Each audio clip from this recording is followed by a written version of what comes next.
Number 1। यह कहानी बहुत ही पुरानी है। उस समय महात्मा गौतम बुद्ध पूरे भारतवर्ष में घूम कर बौद्ध धर्म की शिक्षाओं का प्रसार कर रहे थे। धर्म प्रचार के सिलसिले में वे अपने कुछ अनुयायियों के साथ एक गांव में घूम रहे थे। काफी देर तक भ्रमण करते रहने से उन्हें बहुत प्यास लग गई थी। प्यास बढ़ता देख उन्होंने एक शिष्य को पास के गांव से पानी लाने के लिए कहा।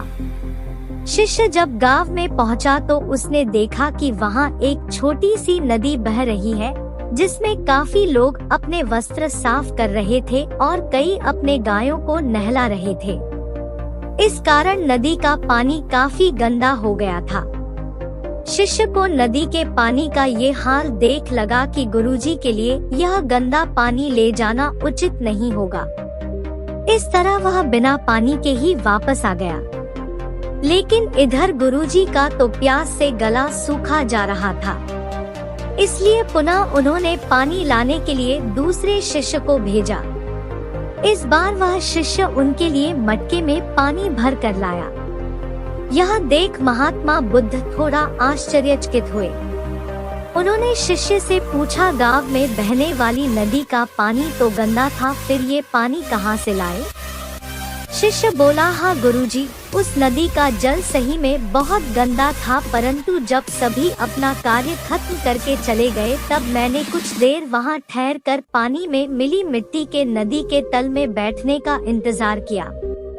जब मिट्टी नीचे बैठ गई तो पानी साफ हो गया। वही पानी लाया हूँ।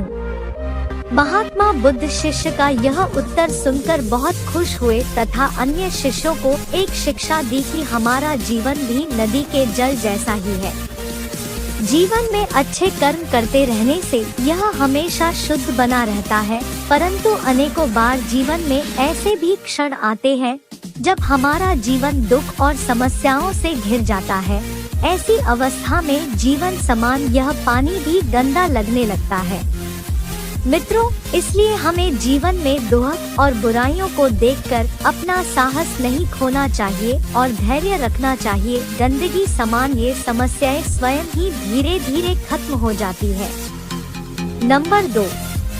एक समय की बात है, भगवान गौतम बुद्ध एक गांव में धर्म सभा को संबोधित कर रहे थे। लोग अपनी विभिन्न परेशानियों को लेकर उनके पास जाते और उसका हल लेकर खुशी खुशी वहां से लौटते।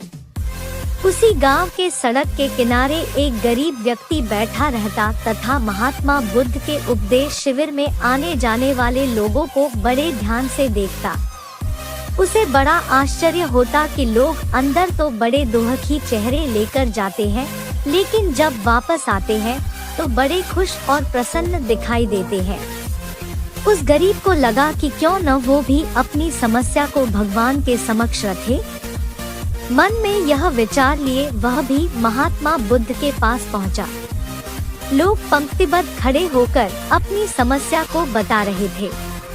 जब उसकी बारी आई तो उसने सबसे पहले महात्मा बुद्ध को प्रणाम किया और फिर कहा, भगवान, इस गांव में लगभग सभी लोग खुश और समृद्ध हैं, फिर मैं ही क्यों गरीब हूँ? इस पर उन्होंने मुस्कुराते हुए कहा, तुम गरीब और निर्धन इसलिए हो क्योंकि तुमने आज तक किसी को कुछ दिया ही नहीं।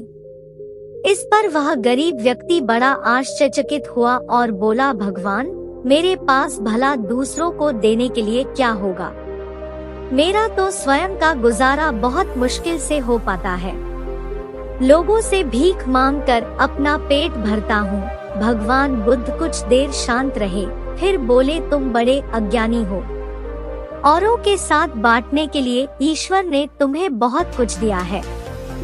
मुस्कुराहट दी है जिससे तुम लोगों में आशा का संचार कर सकते हो। मुख दिया है ताकि लोगों से दो मीठे शब्द बोल सकते हैं, उनकी प्रशंसा कर सकते हो।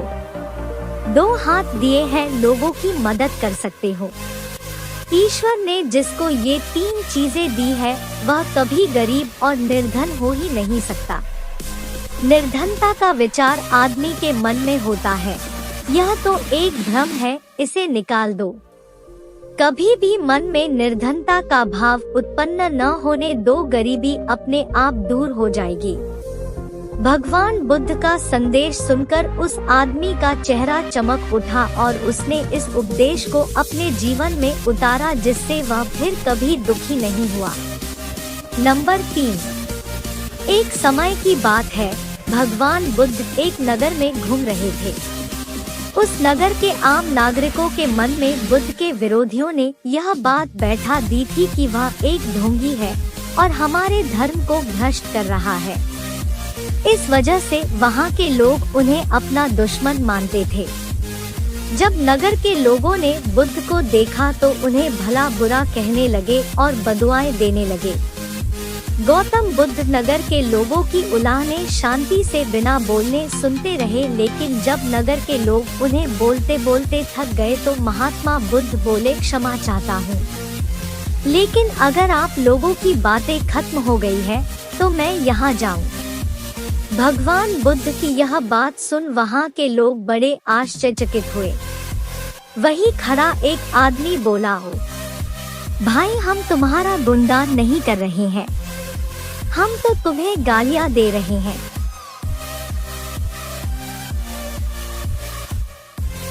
क्या इसका तुम पर कोई असर नहीं होता? बुद्ध बोले, आप सब मुझे चाहे जितनी गालियां दो, मैं उन्हें लूंगा ही नहीं। आपके गालियां देने से मुझ पर कोई असर नहीं पड़ता जब तक कि मैं उन्हें स्वीकार नहीं करता। बुद्ध आगे बोले, और जब मैं इन गालियां को लूंगा ही नहीं तो यह कहाँ रह जाएगी? निश्चित ही आपके पास। मित्रों, बुद्ध के जीवन का यह छोटा सा प्रसंग हमारे जीवन में एक नया परिवर्तन ला सकता है, क्योंकि बहुत से लोग अपने दोहखों का कारण दूसरों को मानते हैं, जो कि अच्छी बात नहीं है। ऐसा कर हम स्वयं के लिए गड्ढा खोद रहे होते हैं। यह सब हम पर निर्भर है कि हम लोगों के नेगेटिव बातों को कैसे लेते हैं, उन्हें स्वीकार कर रहे हैं या नकार रहे हैं। गौतम बुद्ध की 3 भावुक स्टोरी कैसी लगी कमेंट करके जरूर बताइएगा दोस्तों।